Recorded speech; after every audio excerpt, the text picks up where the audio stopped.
Yeah, I think it's important to note that both myself and my sister colleague, Minister Bernadette Smith, have had our offices targeted for quite a while now. And again, it's not normal to experience something like this. And I will also say, if I can speak on behalf of Minister Smith as well, this is something that's going to be with us for the rest of our lives. That's Manitoba Families Minister Nahanni Fontaine speaking with reporters yesterday. Winnipeg police continue to investigate. Police have not said whether these were targeted acts. Fontaine and Premier Wabkanu have said that they believe that they are. Kelly Saunders teaches political science at Brandon University. She says these incidents are part of a larger trend and one that needs to be addressed. Good morning to you. Good morning. So what were you thinking as you were listening to that clip of Nahanni Fontaine? Oh, it's as someone who studies gender and politics and who's been a woman in politics for many, many years as a political scientist, it's heartbreaking. I mean, I can hear the despair in her voice. I can hear the fear. I can hear the sense of personal violation. And I think that's something we have to keep in mind, that anyone that has been in the unfortunate position of having their home broken into or personal property stolen, it is a form of violation. And constituency offices are part of MLAs' homes. And so you know that it touches you so personally in ways that it's not some objective, neutral thing. And so listening to the minister speak, you can hear that sense of fear and loss and sadness, and I certainly it's heartbreaking to see. And yet you weren't surprised.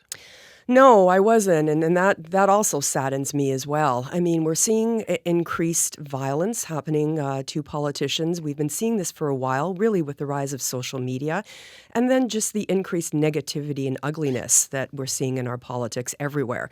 So certainly male politicians have experienced that, but what we are seeing is that there has been a marked increase of violence, threats of violence, harassment, intimidation against women in politics, and particularly women of color, Indigenous women.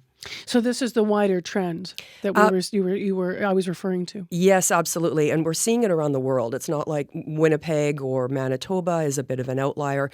We're seeing it everywhere. And it's unfortunate. And it just, again, sends the message that, as I mentioned before, that women don't belong in politics. I mean, that's the real message here. Why are women targeted more than men? Do we have an understanding of that?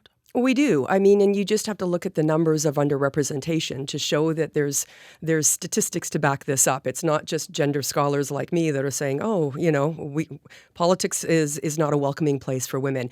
I mean, let's face it, women make up just under 51% of the population in this country. We just reached the 30% mark in terms of women being represented in politics in this country. That's still a significant gap. And how many decades has it taken us to get there? Bernadette Smith, Nahanni Fontaine are the two First Nations women to be appointed to a cabinet in this province. We've been a province since 1870. So the numbers really bear out this message that politics is still very much a boys' game, a men's game, and a white man's game at that. What are the examples that you have that tell you that this is a problem and a trend?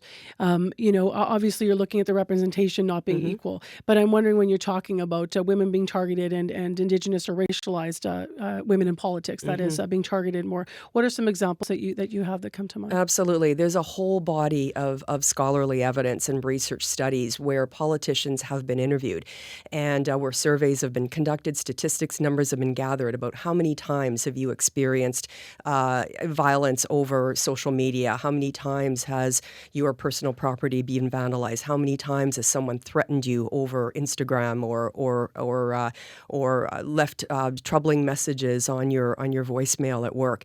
And so we have numbers to back up the ways in which not only violence is increasing, where MLAs, MPs are reporting themselves, increased numbers to police services, as well, increased numbers of investigations happening, where politicians themselves are saying that, look, this is what we're experiencing, and we can see the difference between male MPs and politicians and females, and again, the ways in which the numbers increase when we look at racialized politicians. What do you think the wider impact is when this happens, events like this at Minister Fontaine's office and Bernadette Smith's? What is the wider impact on Indigenous women who are looking to get into politics? Well, it sends a very chilling message that you don't belong here. here that you're not welcome in politics, and if you do, look what's going to happen, right? I mean, the threat of violence is real. We're seeing increased security presence now.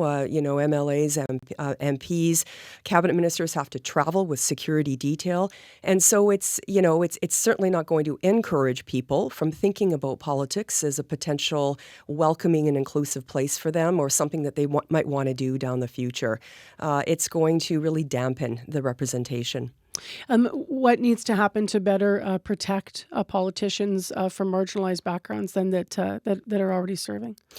Well, that's, oh boy, if I had the answer to that question. We know that the underrepresentation is real. We need to get more diversity in our politics. But how do you do that when these things seem to go, these things seem to be happening on a more and more frequent basis?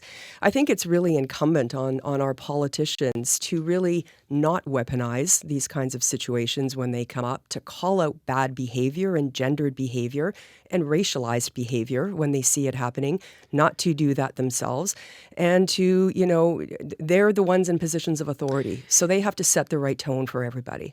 I do journalistically have to say, of course, police have not confirmed, what caused what happened at the offices. They have not confirmed that these were targeted acts. But you are speaking with some confidence.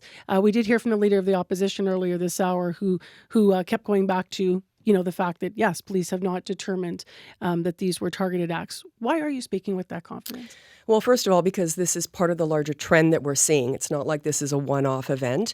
Number two, it's not even a one-off event here in Winnipeg. I mean, we know that Bernadette Smith's office, there was 4 fires in August.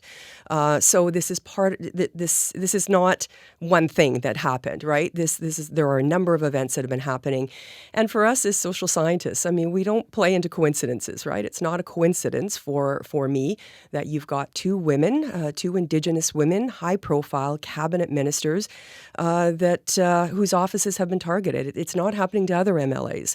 So you've really got to ask the question, why, what's happening? And for us, as I said, as a gender scholar, there's a whole body of literature that really speaks to this happening increasingly elsewhere as well. Thank you very much for coming in, Kelly. Thank you. Kelly Saunders is a political science professor at Brandon University.